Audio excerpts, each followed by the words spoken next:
Epidemiology and principles of research.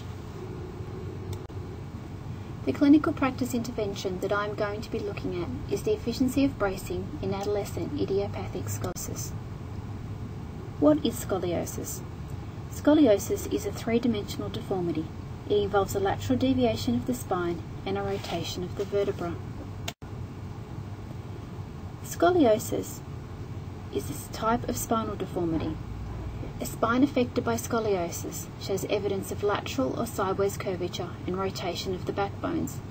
In most cases, the cause is unknown, therefore it is called idiopathic scoliosis.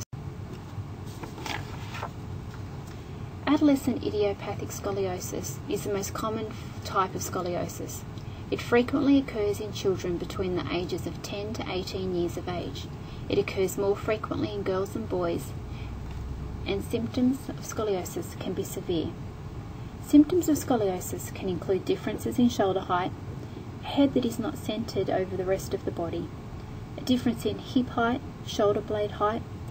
When standing straight, there is often a difference in the way the arms hang, and when bending forward, the sides of the back often appear different in height. Treatment. Specific treatment of scoliosis depends on the child's age, their overall health, and their medical history. It also depends on the extent of the condition, how big the curve is. The child's tolerance for procedures and therapies are also taken into consideration when determining treatment. Expectations for the course of the condition are also considered. Treatment methods include observation, bracing, and surgery. Bracing may be used when a curve measures between 25 to 40 degrees on an X-ray, but skeletal growth remains. The type of brace and the amount of time spent in the brace will depend on the adolescent's condition. Treatment with a brace is the most common non-surgical treatment method for adolescent idiopathic scoliosis. Gaps in the current knowledge. The efficacy of bracing for the treatment of idiopathic scoliosis is controversial, with some authors reporting control of curve progression with bracing and others reporting that bracing fails to alter the natural history. Studies of bracing in adolescent idiopathic scoliosis have suggested that bracing decreases the risk of curve progression. However, the results were often inconsistent. The effects of bracing on curve progression and the rate of surgery has also remained unclear. There is very low quality evidence in favour of using braces, making generalisations difficult. Why is it important to know? Bracing is the application of external corrective forces to the trunk. This usually is achieved through rigid supports such as moulded thoracolumbar sacral orthosis, also known as a rigid TLSO.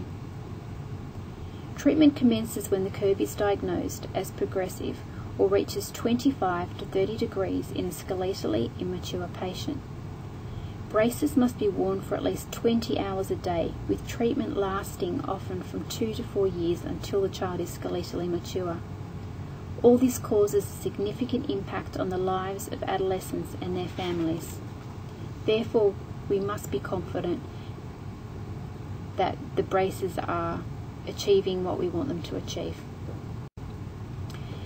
I conducted a comprehensive search of the electronic database in order to identify all relevant studies. My search included the Cochrane Library, Embase, CEAP, PubMed, Medline, CNAL, and looked for research post-2003. I also conducted a hand search of all grey literature. I used the PICO method of searching. PICO stands for Population, Intervention, Comparison, and Outcome. My search terms are shown in the slide. After searching the literature, I discovered 3 articles that were appropriate to my practice intervention and that were the highest level of evidence. The research articles that I accessed for use were all quantitative research articles. They consisted of 1 Level 1 and 2 Level 2 pieces of research. This is according to the hierarchy of evidence. The research by Negrini was Level 1 on the hierarchy of evidence. It was a systematic review of a randomised control study and 1 prospective cohort study. The research by Katz was Level 2 on the hierarchy of evidence. It was a prospective randomised control trial. The research by Weinstein was level 2 on the hierarchy of evidence. It was a prospective randomized controlled trial. The article by Negrini is level 1 evidence. It is a systematic review of one prospective cohort study by Wong and one randomized controlled trial by Nanshamson. The aim was to evaluate the efficiency of bracing in children with adolescent idiopathic scoliosis. Thorough searching of electronic and grey literature occurred within this study. 2 reviewers independently reviewed the literature for inclusion. The study by Wong was a randomized controlled trial. It compared 2 different types of braces. The population consisted of 43 patients. 21 were treated in a rigid TLSO and 22 in elastic soft brace TLSO. The study duration was 45 months and the braces were all worn for 23 hours a day.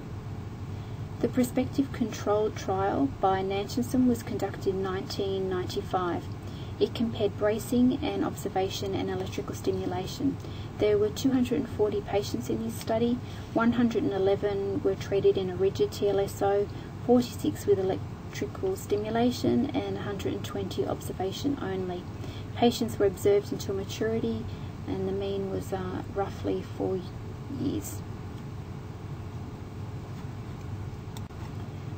Limitations in both studies were found by the authors. In the randomized controlled trial by Wong, there were no girls enrolled in the study. There was no mention on compliance of treatment.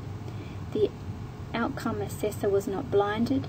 The patients and the healthcare providers were not blinded, and no dropouts from the study were reported. In the study by Nanshamson, there were no girls enrolled in this study either. There was no mention on compliance of treatment. The outcome assessor was not blinded. The patients and healthcare providers were not blinded, and there were differences in the groups. There were more severe cob angles in the bracing group than in any other group. The authors highlight that the limitation of this systematic review is the absence of strong studies available in the literature. Therefore, it is not possible for the authors to reach any firm conclusions. The next research article was by Weinstein. It was a level 2 evidence. It's a randomized controlled trial. The hypothesis in this study is that spinal bracing prevents the progression of spinal curves to 50 degrees or more, and they found that a significant association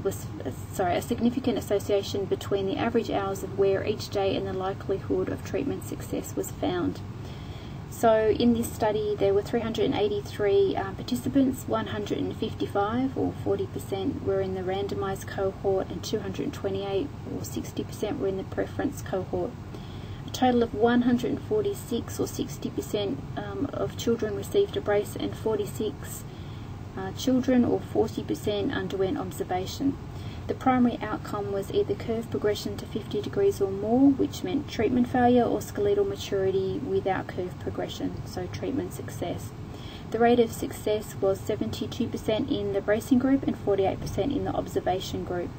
Therefore, these authors found a significant association between the average hours of wear each day and likelihood of treatment success. There were, however, limitations to this study. There were a small amount of males in the study, and this was a major limitation. Therefore, it is often difficult to draw conclusions in male adolescent idiopathic scoliosis using this study. There was potential bias due to non-random treatment assignment, and there was also a small amount of demographic data missing. The third article is by Katz. It's a level 2 piece of evidence. It is a prospective randomized controlled trial. The hypothesis stated by the authors in this research is that a greater duration of brace wear will prevent curve progression. It was found that patients with a higher percentage of compliance with the hours of prescribed wear had less curve progressions. So in this study, 100 patients were reviewed. Patients were assigned randomly to one of 7 scoliosis services, and the scoliosis services chose the bracing protocol prior to the study commencement, which was either 16 or 23 hours a day. Brace treatment was considered to have failed if a mature patient had equal or greater than 6% of progression of the main curve on an AP erect out of brace X-ray. 82% of patients who wore the brace for greater than 12 hours per day had a successful outcome. Patients who wore the brace for 7 to 12 hours per day had a success rate of 61%, and brace wear for less than 7 hours per day had a success rate of only 31%. Therefore, the patients with a higher percentage of compliance with the hours of prescribed brace wear were found to have less curve progression. There were, however, limitations to this study. Only 9 boys were in the study, therefore it was difficult to draw conclusions in male adolescent idiopathic scoliosis. There was only one type of brace looked at. There was a lack of inter-observer error determinations, as only one observer measured the cob angles on all of the X-rays. There was only one institution used, and also patients knew they were in the study. Therefore, you have to wonder whether the wear time may have been artificial due to this. In conclusion, the articles I gathered included a Level 1 study and 2 Level 2 studies according to the hierarchy of evidence. I've individually examined each paper and the quality of evidence that each provides. Each article demonstrated a higher level of internal and external validity, rigor and objectivity. The researchers have identified the risk to bias and have attempted to reduce them. The research, however, identifies gaps in the literature remaining, issues that were not adequately addressed by the authors of the 3 articles. And these are that there is no good quality research that investigates primary outcomes such as quality of life in bracing and adolescent idiopathic scoliosis. Is one type of brace more effective than the other? And we need to do some more studies with larger male participants in order to examine if in male adolescent idiopathic scoliosis are braces effective. And these are the references that I've used. Thank you.